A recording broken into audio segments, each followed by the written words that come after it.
అందరికీ నమస్కారం అండి. నేను మణికుమార్ని, కుంభకోణం కాపరేటివ్ ప్రాసెస్ విజయవాడ నుంచి. ఈరోజు మీకు నేను స్పెషల్ కామధేను కలెక్షన్ అయితే చూపిస్తున్నాను పంచలోహంలో. యాక్చువల్గా ఇక్కడ చాలామందికి వచ్చే కన్ఫ్యూజన్ ఏంటంటే కామధేను అంటే ఆవు దూడే కదా అని అడుగుతున్నారు. యాక్చువల్గా చాలామందిలో ఇది కన్ఫ్యూజన్ ఎక్కువ ఉంది. కామధేను అంటే ఒక దేవతా స్వరూపం. అంటే ఇక్కడ చూస్తే శరీరం వచ్చేటప్పటికి రెక్కలతో ఉన్న ఆవు శరీరం, ముఖం వచ్చేటప్పటికి దేవతామూర్తి అనమాట, స్త్రీమూర్తి. సో ఆవిడనే కామధేను అంటారు. ఇంకా ఆవు దూడ అనేది వేరు. ఆవు దూడ అంటే ఆవు దూడే. యాక్చువల్గా అందులో సర్వదేవతలు కొలువే ఉంటారు. సో మనకి తెలియాల్సింది ఏంటంటే క్షీరసాగర మదనంలో కామధేనువు, కల్పవృక్షం, ఐరావతం, శంఖం, లక్ష్మీదేవి, అలాగే గోమాత, వీళ్ళందరూ ఒకళ్ళ తర్వాత ఒకళ్ళు ఉద్భవించిన వాళ్ళే అనమాట. సో అందుకనే కామధేను అనేది వేరు.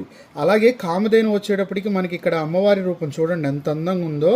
అలాగే అలాగే వెనక చూస్తే ఆ ముడి కూడా, వెనకాల ముడి కూడా, కిరీటము, అలాగే ముఖ అలంకారం కానీ, అలాగే కామధేనుకి అమ్మవారికి ఉన్న రెక్కలు కానీ, సో ప్రతిదీ కూడా చాలా చాలా డీటెయిలింగ్ ఉంటుంది. ఇంకోటి ఇది కూడా వచ్చేటప్పటికి మీకు నాక్షి చేత్తో వస్తుందన్నమాట. సో అలాగే పీఠం కూడా వస్తుంది. చక్కగా మనకి కొత్తగా ఎవరైనా వ్యాపారం స్టార్ట్ చేసినా, లేదు వ్యాపారం రన్నింగ్లో ఉన్న వాళ్ళైనా, అలాగే కొత్తగా ఇంట్లో గృహప్రవేశానికి వెళ్ళాలనుకునే వాళ్ళైనా, ఎవరైనా సరే, అలాగే ఆల్రెడీ గృహప్రవేశం చేసిన వాళ్ళైనా సరే ఈ కామదేవుని అమ్మవారిని మనం చక్కగా మన ఇంట్లో పెట్టుకోవడం వల్ల ఏంటంటే మనకి అమ్మవారు ఎలాగైతే క్షీరాన్ని ఇచ్చి పోషిస్తారో అలాగే మనకి ఏది కావాలనుకున్న అమ్మవారి దగ్గర నుంచి మనకి లభిస్తాయి అని పురాణాలు చెప్తున్నాయి.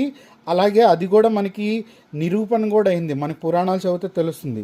సో ఆర్థికంగా వెనకబడినా కూడా మనకి కామధేను అమ్మవారు ఎప్పుడూ సంపూర్ణంగా మనకి రక్షణగా ఉంటూ మనకి ఏది కావాలో అది ప్రసాదిస్తుందని చెప్పి మనకి పురాణాల ఆధారంగా తెలుస్తుంది అనమాట. సో ఈవిడ కామధేను అమ్మవారు. సో వచ్చేటప్పుడు పంచలోహంలో మనకి 3.5 అంగుళాల వెడల్పు, ఎత్తు వచ్చేటప్పటికి 4 అంగుళాలు ఎత్తులో వస్తున్నారు.